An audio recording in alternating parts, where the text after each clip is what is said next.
قال، انہوں نے کہا، صلی بنا رسول اللہ صلی اللہ علیہ وسلم ذات یوم، ایک دن حضور نے ہمیں نماز پڑھائی، امامت فرمائی، ثم اقبل علینا بوجہہ، پھر اپنا چہرہ اپنا رخ ہماری طرف کر کے آپ نے گفتگو شروع کی، فوعظنا موعظۃ بلیغۃ، پھر آپ نے ایک ایسا واعظ فرمایا جو بہت ہی دلوں میں اتر جانے والا تھا، بلیغ، بلغ پہنچ جانا، تو گویا کہ وہ ہمارے دلوں میں سرایت کر گیا۔ ذرفت منہ العیون، اس کی تاثیر اس درجے ہوئی کہ ہماری آنکھوں میں آنسو ابل آئے، بہہ پڑی ہماری آنکھیں، وَوَجِلَتْ مِنْهَا الْقُلُوبُ، اور ہمارے دل جو ہیں دہل گئے، لرز گئے۔ فَقَالَ رَجُلٌ، تو عرض کیا ایک شخص نے، یا رسول اللہ، اے اللہ کے رسول صلی اللہ علیہ وسلم، كَأَنَّ هَذِهِ مَوْعِظَةُ مُوَدِّعٍ، یہ تو ایسا محسوس ہو رہا ہے کہ آپ کا یہ وعظ وداع کرنے والے کا وعظ ہے، یعنی کہ گویا کہ آپ اب ہم سے رخصت ہونے والے ہیں۔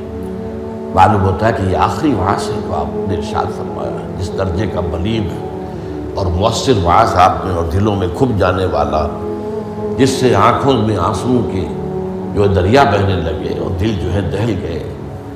تو کأن هذه موعظۃ مودع، وداع کرنے والا، مودع، تو جیسے وہ جاتے ہوئے آخری وقت میں نصیحت کرتا ہے، آپ کی معلوم ہوتا ہے ایسی نصیحت ہے۔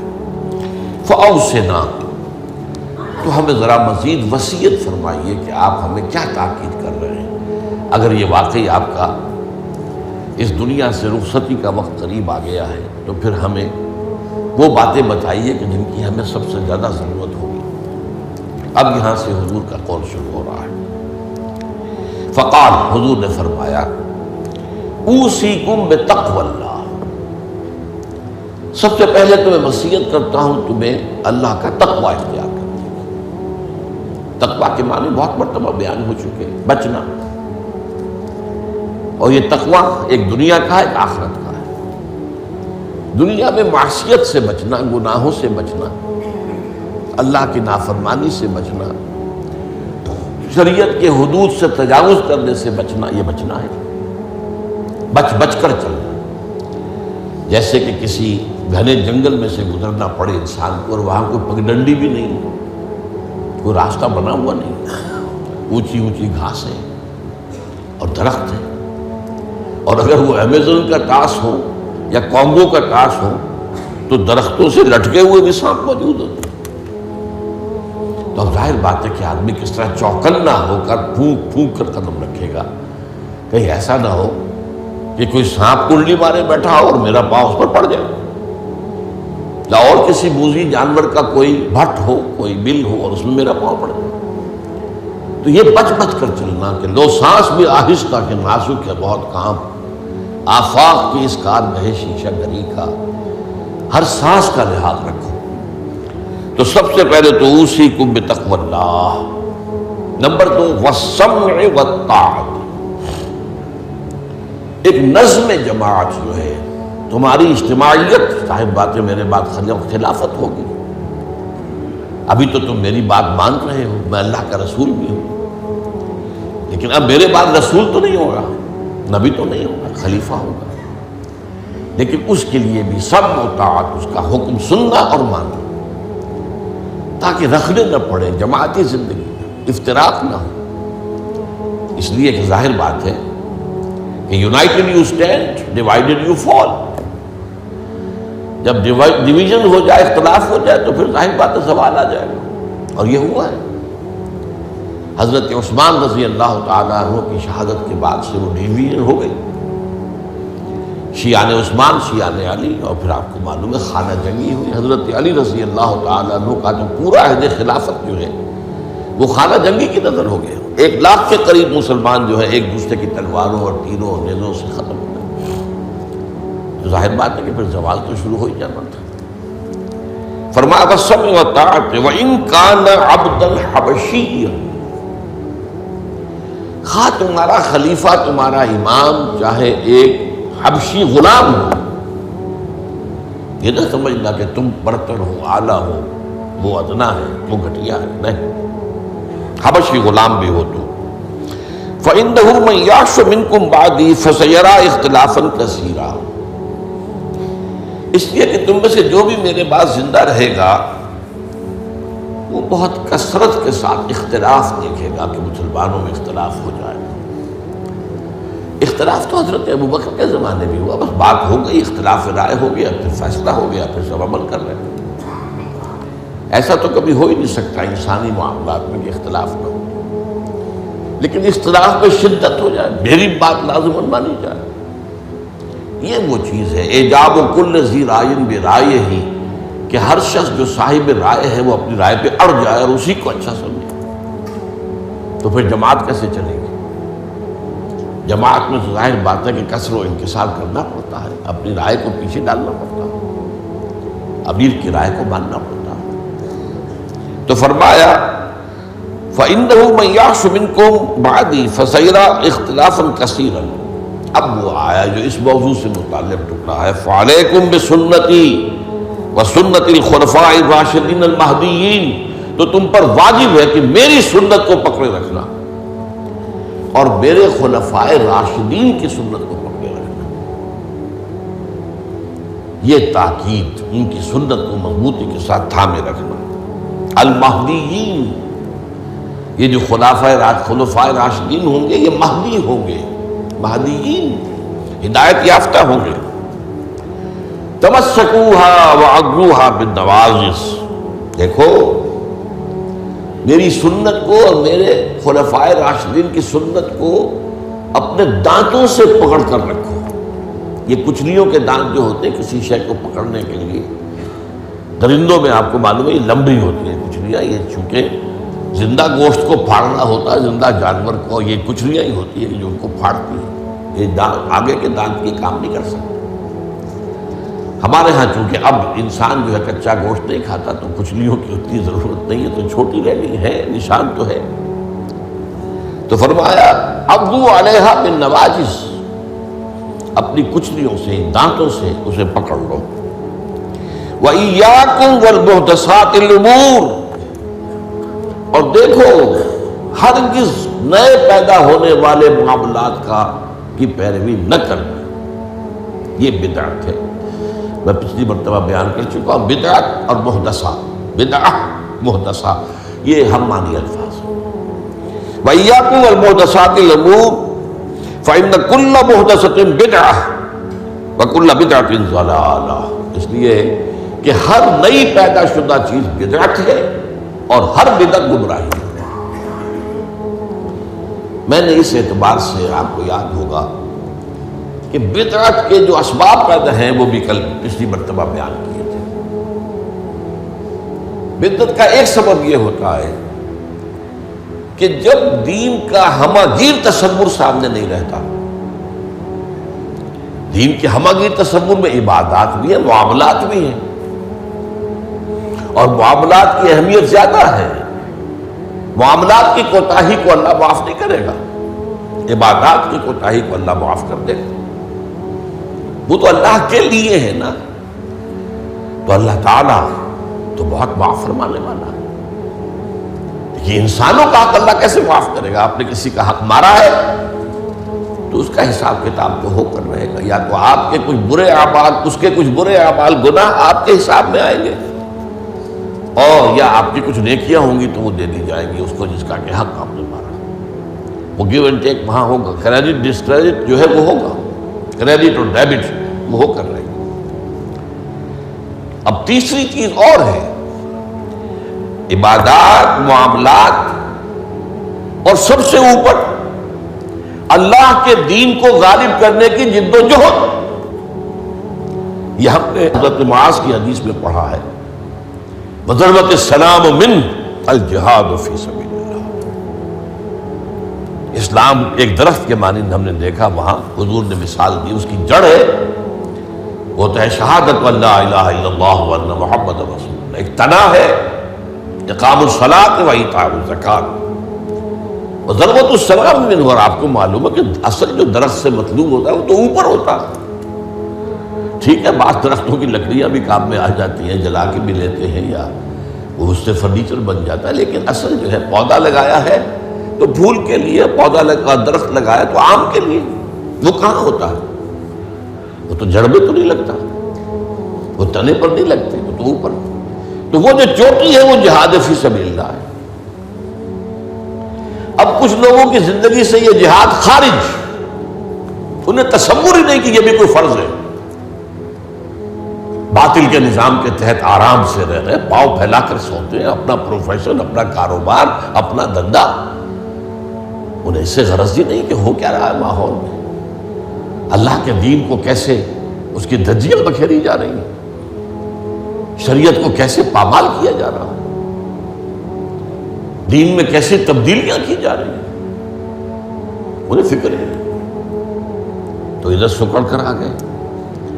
اور کچھ لوگ ہیں جو معاملات کو بھی چھوڑ بیٹھے، کاروبار میں تو سود کیا کرے، لینا ہی ہے، دینا ہی ہے، بینک سے روپے لیے بغیر کاروبار کیسے بڑھائیں، کارخانہ تو لگانا ہی ہے، تو بینک سے تو قرض لینا ہی ہے، چھوٹے مکان میں کیسے رہوں، بڑی حویلی تو بنانی ہی ہے، وہاں سے جو ہے بینک سے قرضہ لینا ہی ہے، یا اسی طریقے سے اور کا معاملات کے اندر جو ہے وعدہ خلافی ہو رہی ہے، جھوٹ ہے، وغیرہ وغیرہ، دھوکہ ہے۔ اب وہ دین سکڑا، ایک حصہ اقامت دین کی جد و جہد خارج از بحث، معاملات اس کے اندر بھی کمی، تو اب سارا جو گاڑھا پن ہے وہ عبادات میں آ گیا۔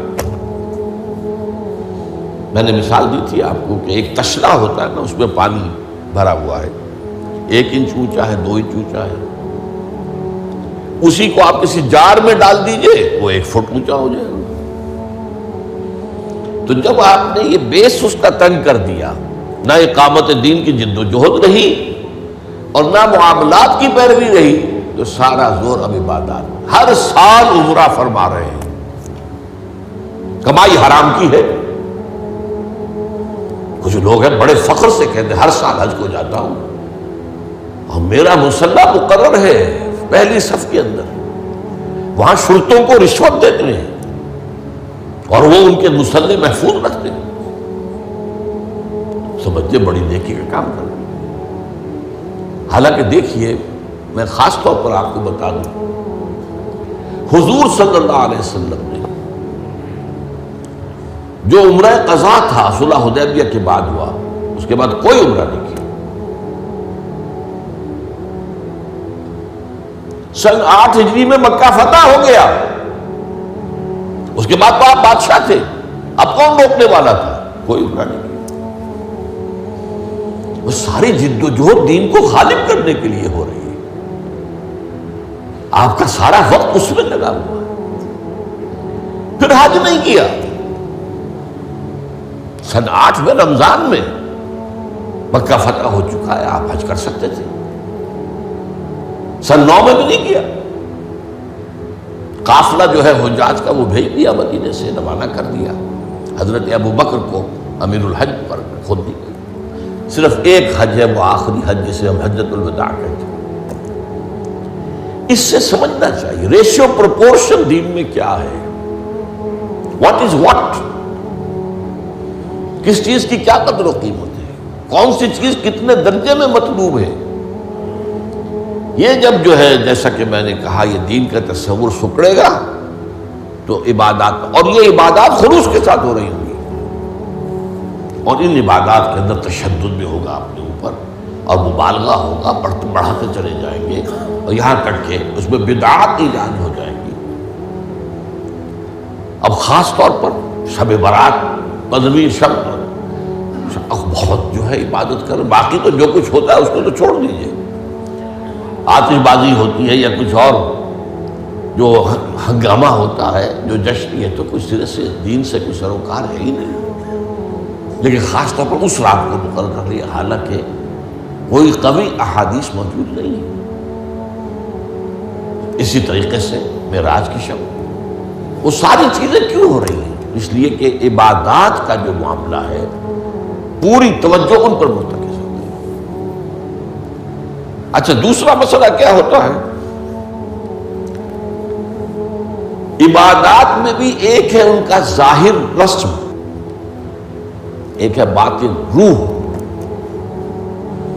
ایک نماز کا ظاہر ہے، فقہی طور پر آپ نے بالکل صحیح نماز پڑھ لی، صحیح وضو کیا، پھر اس کے بعد آپ نے تکبیر تحریمہ کہی، ہاتھ اٹھائے، باندھ لیے، سلام پڑھی، فاتحہ پڑھی، کچھ اور قرآن کا حصہ پڑھا، پھر رکوع میں گئے، تسبیحات کی، پھر کھڑے ہو گئے، پھر سجدے میں گئے، پھر بیٹھے، پھر سجدے میں گئے، پھر اٹھ کھڑے ہوئے۔ یہ جو رسم نماز ہے اس کی ظاہری شکل، رسم کہتے ہیں ظاہری شکل رہ گئی، رسم ازاں روح بلالی نہ رہی، فلسفہ رہ گیا تلقین غزالی نہ رہی۔ اب اگر اسی پر توجہ مرتکز ہو جائے گی تو روح دین کی طرف سے توجہ ہٹ جائے گی۔ اس ظاہر کے بارے میں تو بڑی نیند میخ ہوگی، چھوٹی چھوٹی باتوں کے اوپر اختلاف ہو جائے گا، من دیگرم تو دیگری، یہ کیا کیا تو نے؟ آمین زور سے کہہ دیا، یہ ہماری مسجد میں آیا کیسے تو؟ آئندہ جرات نہ کرنا، ٹانگیں توڑ دیں گے۔ یہ کیا رفع دین کر رہے ہو؟ چھوٹی چھوٹی چیز، بڑی چیزیں سب ہضم، لکڑ ہضم، پتھر ہضم، سود ہضم، جھوٹے کاروبار سے آنے والی آمدنی ہضم، یہ اختلافات ہضم نہیں ہوتے۔ اس میں پھر رسومات کا اضافہ ہوگا، رسومات پر رسومات، رسومات پر رسومات۔ اب اسی کی ایک مثال ہے، شادی بیاہ کے لیے رسمیں کتنی ہو گئی۔ ہم نے تحریک شروع کی، اللہ کا شکر ہے، کچھ چرچا ہے، بھائی نکاح مسجد میں کرو، لڑکی والوں کے ہاں کوئی دعوت طعام اس کا ثبوت نہیں ہے۔ دعوت طعام ایک ہے اور وہ دعوت ولیمہ ہے لڑکے کی طرف سے، اس کا گھر آباد ہوا ہے، وہ اپنی خوشی منائے، سیلیبریٹ کرے اپنے دوستوں، یہ ثابت ہے، اس کی تاکید ہے۔ باب الولیمہ حدیث کی کتابوں کے اندر پورا باب ہے، باقی اور کوئی نہیں۔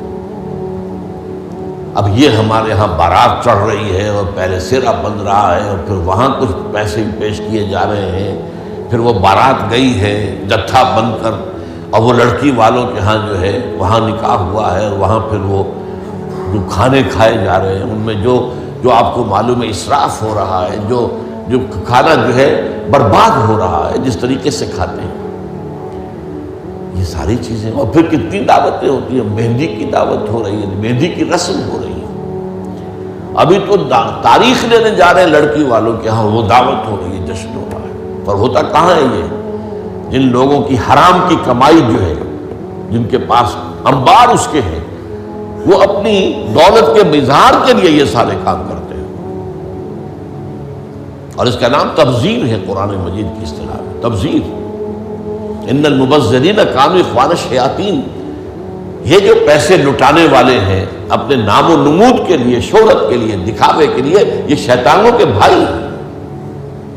نتیجہ کیا نکلتا ہے؟ آپ کے پاس تو دولت کے انبار تھے، آپ نے کیا، ایک غریب آدمی کی مصیبت ہو گئی، وہ کیا کرے؟ میری بیٹی کیا کہے گی؟ میری شادی پر میرا باپ یہ بھی نہیں کر سکتا۔